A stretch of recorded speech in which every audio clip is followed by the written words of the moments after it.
Qu'est-ce qui m'a attiré dans la profession? C'est parce que j'ai un ami qui avait commencé la technique, puis il sait que j'ai une grande famille du côté de ma mère. Fait qu'il m'a dit, t'as-tu déjà entendu parler de la technique d'éducation à l'enfance? Est-ce que ça t'intéresse? Parce que je sais que t'es vraiment quelqu'un de patient, je sais que t'es vraiment quelqu'un qui a de l'écoute. Fait que ça pourrait être un domaine pour toi qui est vraiment bon, puis le fun, puis t'es créatif. Là, dans ce domaine-là, je pouvais exprimer ma créativité au travers des activités puis au travers de ce que je faisais avec les enfants. Fait que mon ami, justement, il m'a dit « Vas-y, essaye-le, puis pour vrai, tu me rediras des nouvelles. » Fait que je me suis inscrit à la session d'hiver qui s'est offerte au premier moment. Puis je suis tombé en amour. C'était vraiment le fun, l'équipe était accueillante au cégep. Les filles dans la technique étaient vraiment inclusives. Fait qu'à ce moment-là, j'ai été capable de faire partie d'un groupe puis d'avoir déjà, on va dire, un cercle social en entrant dans la technique. Chose qui est un petit peu intimidant parce que quand t'es le seul gars qui rentre dans une technique de filles, c'est comme si tu rentrais dans la salle de bain des filles puis tu savais pas trop ce que tu t'en allais. Fait que le fait que quelqu'un m'a accueilli puis le fait que quelqu'un m'a guidé un petit peu au travers de tout ça, là, autant le personnel enseignant que les autres étudiants, ça l'a aidé beaucoup. La première été que j'ai remplacé dans un groupe, je commençais dans le domaine, j'étais pas sûr de ce que je faisais du tout. J'étais pas à l'aise, j'étais vraiment là pour expérimenter, on va dire, pour essayer le domaine. Puis après un certain temps, je me suis attaché aux enfants, puis éventuellement, c'est devenu une routine que j'adorais, me lever, aller travailler, puis aller passer du temps avec eux autres. Moi, voir leur sourire le matin, qui sont vraiment contents de me voir, c'est quelque chose qui est irremplaçable.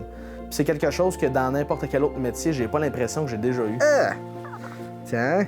Un baba. Un ours? Peu importe que ce soit un homme ou une femme, chaque personne a quelque chose à apporter à l'équipe de travail.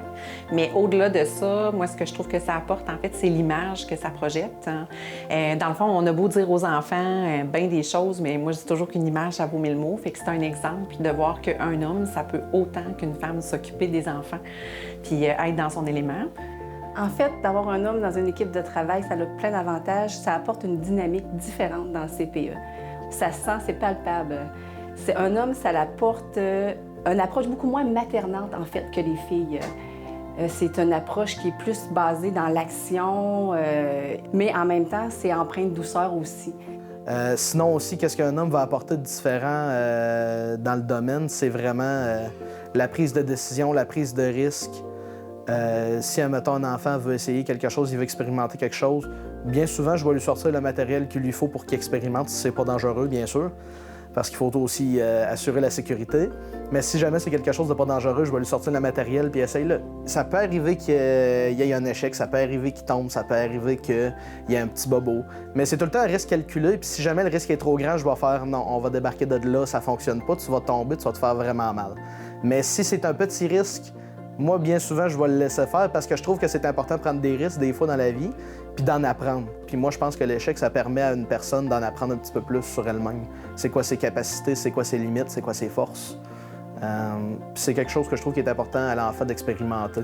Il y a beaucoup de parents qui nous ont fait des commentaires positifs. Entre autres, je me souviens d'un parent qui nous avait dit qu'il avait surpris Pierre-André en train de changer la couche d'une petite fille qui pleurait puis qu'il avait trouvé que son approche était impeccable dans le sens où il prenait le temps, sur un ton très calme, très réconfortant, de nommer tout ce qu'il faisait pour réconforter l'enfant. Donc, elle avait été témoin de ça puis elle nous avait fait un commentaire comme quoi, vraiment, elle était super contente d'avoir vu ça. D'autres parents aussi qui nous disent que c'est bien agréable parce que les conversations sont empreintes de respect. Avec Pierre-André, c'est quelqu'un de très, très respectueux, entre autres, très bienveillant. Puis il approche les parents sans aucun préjugé. Là. On le sent, là, fait que ça, c'est beaucoup apprécié. Puis j'ai même un parent aussi qui me dit « c'est le fun, ne s'en fâche pas dans les fleurs du tapis ».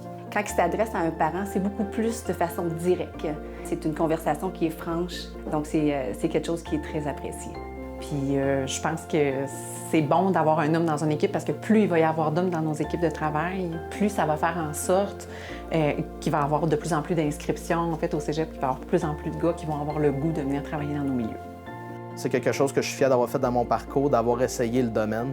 Je pense que ça aurait été un grand regret de ne pas avoir essayé ce domaine-là. Avoir été un gars puis avoir refusé de faire ce domaine-là pour ça.